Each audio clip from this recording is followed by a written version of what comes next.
In less than 3 hours, the polls will close all across the state. And Texans will be making a lot of big decisions on this ballot, from constitutional amendments to electing a new representative to fill the late Mayor Turner's seat, the congressional district number 18. We are covering it all right now at 4 o'clock. And we begin with Arco Manno live from Harris County Election Headquarters. Arco.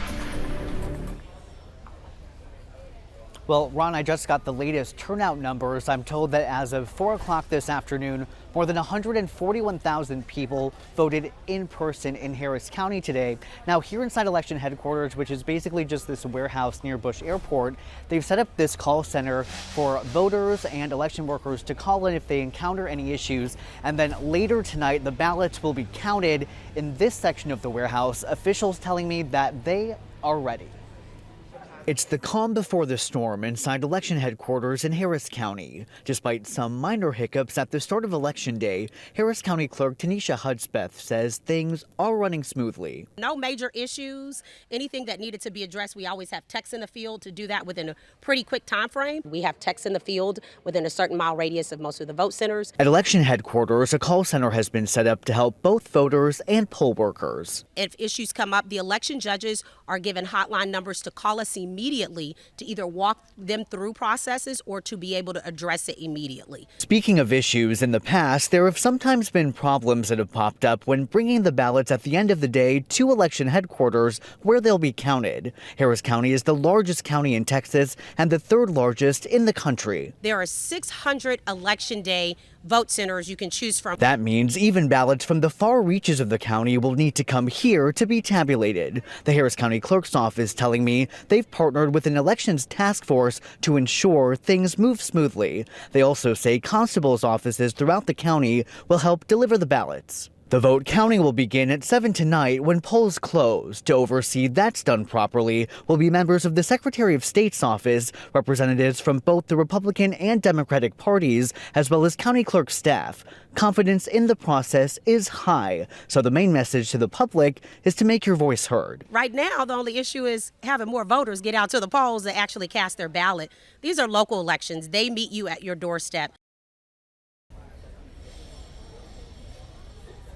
And this area that you're seeing right now is where the ballots will be delivered. They'll come through this garage door and they'll have a bunch of carts ready to wheel them all in. Now they'll first count the early voting ballots and we should be getting an update on those first election results between 7:30 and 8 o'clock tonight. Of course, we'll be out here for all those developments as they go on tonight. For now, reporting live from election headquarters in Harris County, Orko Manna, KHOU 11 News. All right, Orko, we heard the clerk. More people, go out and vote, please.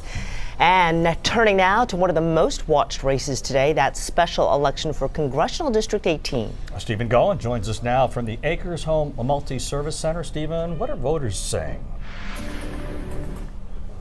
Hey Ron, people are telling us this race is all about representation. You'll remember this congressional seat, it's a historic one, previously held by notable names like Barbara Jordan, Mickey Leland, Sheila Jackson Lee, and Sylvester Turner. But since Turner's death in March of this year, the seat's been empty.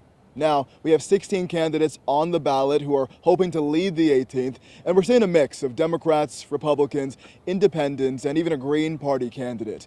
A University of Houston Hobby School poll from October indicates there could be a pretty close and competitive race between the top three frontrunners here. We saw two of them earlier at this polling location. That's Christian Menefee and Amanda Edwards. They were talking to voters, making that last-minute push. Take a listen to what we heard from voters today. We really need a great representative to replace a great person who passed away. And District 18 is also a historical district. We are filling a seat that's been vacant for nearly 18 months at this point. And for me, this is an opportunity to select a whole new generation of leadership. Now, with so many candidates, experts we've talked to, they say they wouldn't be surprised to see a runoff election. We know that whoever wins will have to run again in the midterms next year. And that election could look very different and interesting if the Republican-drawn maps for this district and others across Texas are ultimately upheld by a federal judge. For now, we're here in Acres Homes. Stephen Golan, KHOU 11 News. All right, thanks, Stephen. Yeah, with 18 candidates, very unlikely that there would not be a runoff. KHOU 11 is your election headquarters. We will have live streaming coverage throughout the evening, starting at 7 o'clock. That'll be on the KHOU 11 Plus app. Just download on your TV and watch for free.